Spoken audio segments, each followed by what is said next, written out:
So in this video, I'm going to answer some questions some people had for me.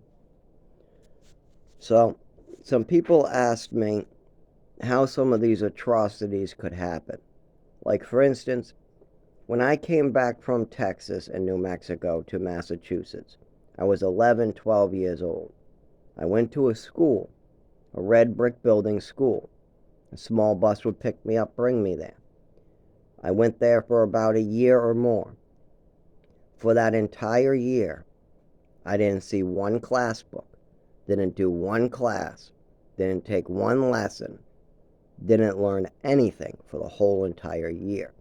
Why is that? This school was running a scam. Our classroom would get in, they would shut the door, they would let us pull out all our Yu-Gi-Oh cards, all our toys. Some people had these Transformers, different toys. Some people would bring in some type of little game, like a ping pong game or like a golf machine, like the small little travel ones. And we spent a whole year just playing with our toys, playing with one another, playing Yu-Gi-Oh, trading cards. And what's even more pathetic is me and everybody else, we didn't know how to read the cards properly to play. We had our own rules. And this is how the year went. The school was just taking the money from the state and babysitting us. And a lot of the times there was no teacher in this room. She would just leave the room, go and do wherever she disappeared to, come back to bring us upstairs to eat, bring us back down. This happened for a whole year. If you're wondering, did I tell my parents about this? Yes, I did. I went to my parents and said, hey, did you know that we're just playing with toys and cards every day and there's no classes? As like a good parent should, they got horrified at this.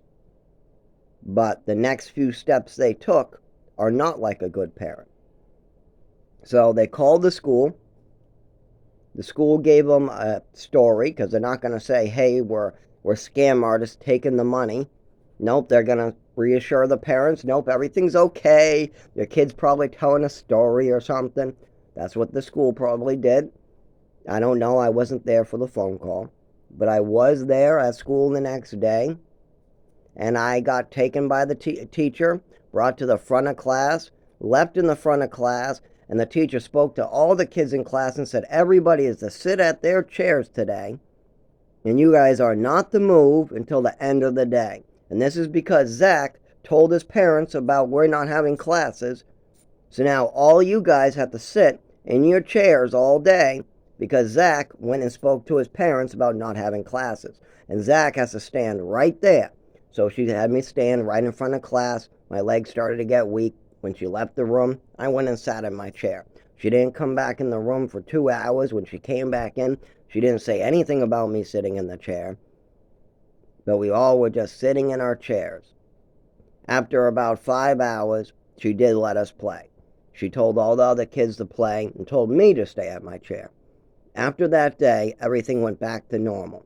We're back to playing card games and playing with Yu-Gi-Oh! and Pokemon and bringing in toys, and that's all it was, all day. I'm not talking about some type of 1 hour break. No, this is the whole day for the whole year. Not a single class, not a single lesson book, not a single teacher coming over teaching us how to read, write, math, none of it.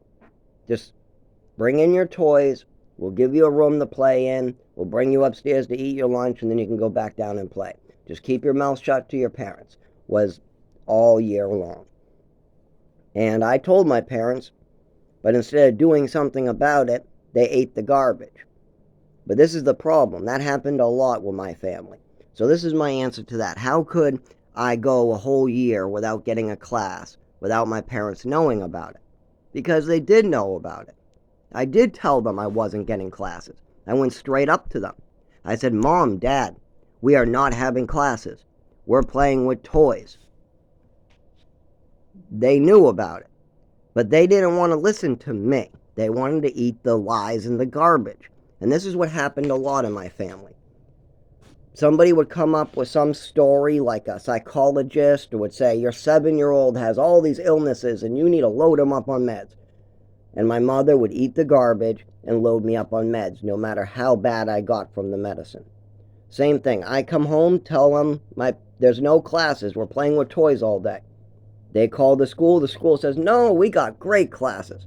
They eat the garbage. They let me play with toys all day. This would happen constantly. A place up in the mountains in New Mexico tells them that you only can see your kid for 1 hour a month. That's it. 1 hour every month is all you get to see your kid. We're going to hold them up in the mountains 2 hours away from any civilization. Literally takes you 2 hours to get food to a fridge. We're going to put underpaid, educated people in charge. And the guy who owns the place isn't going to show up except for like once a month. And this place is great. And your kid has attachment disorder, and we're going to cure him. And they eat it all up. They put me in there, and then something terrible happens, and they go, we couldn't know. No, you ate the garbage again. I was begging you not to eat the garbage, and you did it again. They're constantly eating other people's garbage, lies, manipulations, and then I come home with the truth. Hey, there's no classes. Hey, this place is bad. Hey, this stuff isn't good. And they totally dismiss everything I'm saying. I mean, literally, somebody could be a rapist pedophile ready to rape me, and I could go to my mother and father at the age of 15 and go, hey, this guy just asked me to have sex with him. And then the guy would probably go to my parents and say, no, Zach's just making up a story. And my parents would buy it. They would, absolutely. They would just be on the pedophile side, I guarantee you. If somebody did ask me to have sex with them at the age of like 14, and I went and told my mother and father, and then that adult told my mother and father that I'm just telling a story, my mother and father would always pick their side, no matter how much harm would come to me. And this started way at the age of 5 years old. When I was in the orphanage, I won a swimming medal, a gold swimming medal. And when I was in foster care, I wanted to show my foster mother and my foster father this medal. Now, this is the foster father and foster mother that eventually adopted me. So I went through my Legos, found this medal that I held close to my heart through this orphanage. Everybody wanted to steal this medal, but I kept it. And I ended up bringing it into the living room and showing it into my mother and father, being like, look at this gold medal I won for being the best swimmer. All I really did was tread water, but I was the best at it. Everybody else only got bubble gum and whistles. I got a medal. I was the best. And then my mother looks at the medal, takes it out of my hand, tells me it's not mine. No, it's not yours. How dare you? I go, what? How dare I win a medal? I'm 5. Keep in mind, I'm 5 years old, 6 years old. Then she goes, this must be an African American's medal. You stole it. It's not your medal. I'm keeping it. You're telling stories. You're making up stories. It can't be your medal. I'm keeping it. You're not getting it back. And then for years, I cried and cried about my medal being stolen by my foster mother. Yeah, I just cried about my mother acting like that. I tried talking to her, too. I tried talking to my father and mother about it. Every single time they dismissed me. 5, 6 years old, winning a medal, and they're stealing it and dismissing me when I'm trying to get it back. And see, this behavior continued with my mother for years, from the age of 6 all the way till the day she died. I would tell her something, she would dismiss it, make up a fantasy in her head, and then things would go wrong and she would wonder why. Well, you put me in a school, I came home and told you there was no classes. You called the school punished me for telling the truth, and then I continued for a year not to have classes, and then you wonder why I have difficulty reading. You put me in a program up in the mountains in New Mexico, and they have no classes there. They have horrible things happening. They only allow you to see me once a month for an hour, and they feed me rotten meat. I told you beforehand, this place is a bad place, it's a bad idea. These are common things that parents have to consider. If I'm only allowed to see my child for 1 hour a month, how sure can I be things are going okay?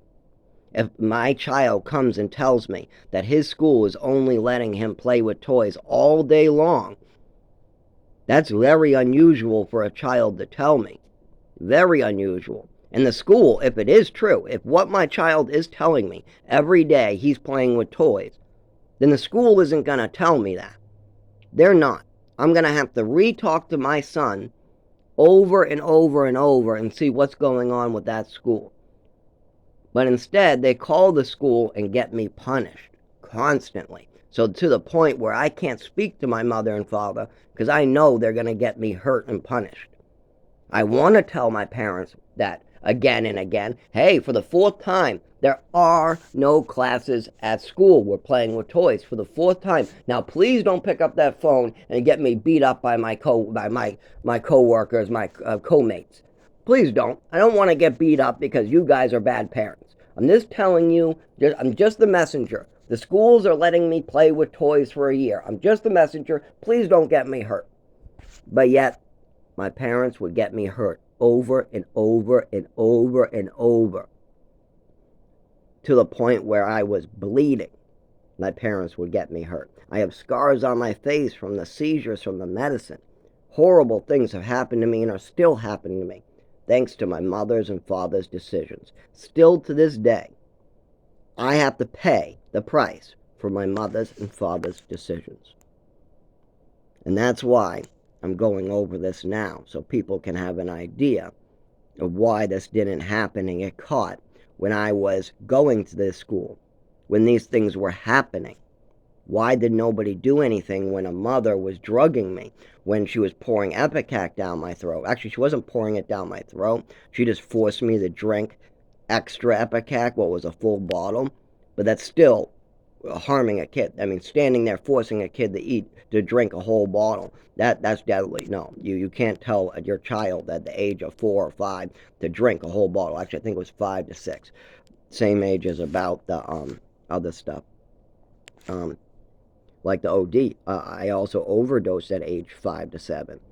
Same place, Westford. Actually, when I first met this foster family, things were really bad with her. She just kind of went nuts. But as I got older, I think she realized she couldn't get away with as much.